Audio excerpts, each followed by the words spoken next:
अस्सलामुअलैकुम सामीन। 6 शाबानुल मुअज़्ज़म की तारीख़ शुरू हो चुकी है। 26 फरवरी है। ख़बर का उन्वान है जेल में बंद कैदियों में झगड़ा, 2 कैदियों की मौत। मामला सूबा पंजाब का है। ख़बर थोड़ी तफसील से सुनिए। पंजाब के तरनतारन में वाक़े गोइंदवाल साहिब जेल में गैंगवार की खबर आई है।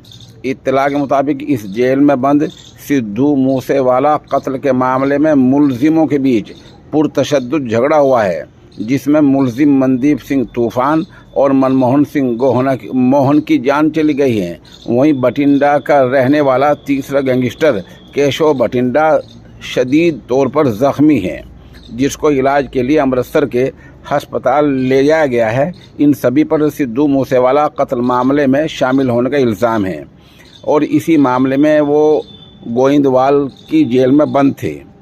जेल में हुए इस गैंगवार की जानकारी देते हुए डीएसपी जसपाल सिंह ढल्लों ने सहाफ़ियों को बताया कि गोइंदवाल साहब जेल में बदमाशों के बीच मारपीट हुई है, जिसमें राय के रहने वाले दुरान मनदीप सिंह तूफ़ान मारा गया है। वहीं बठिंडा का रहने वाला केशव और बदलादा का रहने वाला मनमोहन सिंह मोहन को सिविल अस्पताल में दाखिल कराया गया, जहां मोहन ने दम तोड़ दिया। बहरहाल कैदियों की इस जंग में 2 की मौत